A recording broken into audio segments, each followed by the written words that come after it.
یہ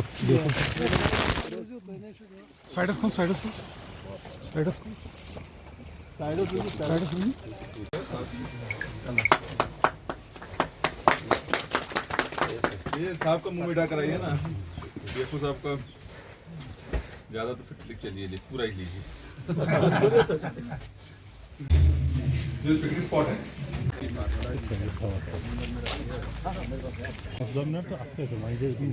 مشکل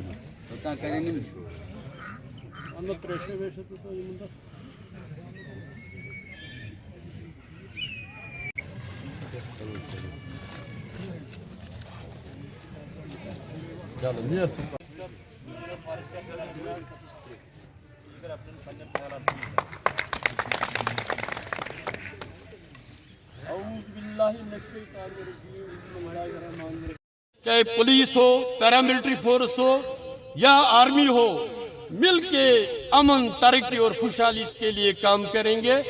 اس سے ہمارے جنگلات، ہمارے یہ جو گرین گولڈ ہے بچنے کا چانس ہے. جب امن نہیں ہوگا تو یہ ناممکن ہے کہ ہم جنگل کو بچائیں گے. آج کا یہ جو فنکشن ہے یہاں پہ ایکچولی یہاں بلاک فارسٹ آفیسر ایک آفس باقاعدہ اس کا ہم نے آج اناگریشن کیا. یہاں پہ یہ کونڈ ویلی کا بلاک فارسٹ آفیسر جو کونڈ ہے اس کے لیے ایک آفس بنایا گیا. ابھی تک یہ آفس نہیں بنا تھا. یہ لیفٹیننٹ گورنر جناب منوج سنہا صاحب یہاں اس کانچلو میں اسی سر زمین پہ آئے تو انہوں نے اس کونڈ علاقے کے لیے جو بجٹ ہے اس میں اناؤنس کیا. تو ان پیسوں سے اس علاقے کونڈ میں میکڈمائز روڈ میکڈمائزیشن ہو گئی. کافی development soil and water conservation کی جانب سے واٹر باڈیز کو ریپیئر رینویٹ کیا گیا. اور جو ہمارے ڈیگریڈڈ فارسٹ ہے ان کو ہم نے ریہیبلیٹیٹ کیا بائی فینسنگ، بائی پلانٹیشن، پورے کونڈ ویلی میں، پورے ڈسٹرکٹ کلگام میں، پورے ڈسٹرکٹ اننت ناگ میں، دونوں ضلعوں میں.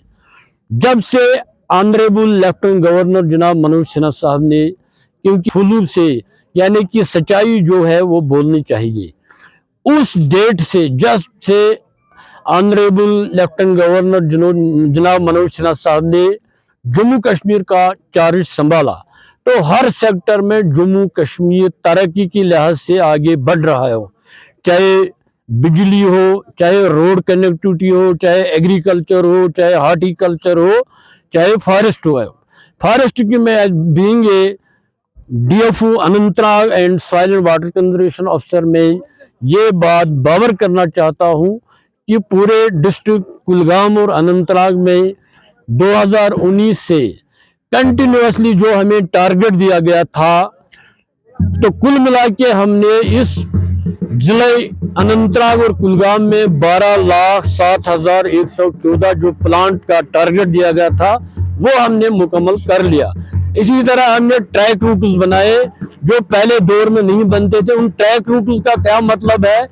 اس کونڈ ویلی میں ہم نے نگین پورہ ناڑ سے لے کے آستان ریل تک 2-3 کلومیٹر ہم نے وہاں پہ ٹریک روٹ تنویر خان نام سے ٹریک روٹ ایک بنایا. اسی طرح ہم نے اس بار اور 2 ٹریک روٹ بنانے ہیں جو میں نے پرپوزل دیا ہے. وہ بنے گا نگین پورہ ناڑ سے ولٹنگو ناڑ تک، ولٹنگو ناڑ سے پچگام ناڑ تک، پچگام ناڑ سے جڑ ناگ تک. یہ جو ایس ٹی لوگ رہتے ہیں پہاڑوں میں اس سے ان کو یہ فائدہ ملے گا کہ اس ٹریک روٹ سے سیاح آئیں گے، ٹورسٹ لوگ آئیں گے. اس سے وہاں کے جو ہمارے گوجر بکروال بھائی ہیں ان کو فائدہ ملے گا اور پورے علاقے کو فائدہ ملے گا.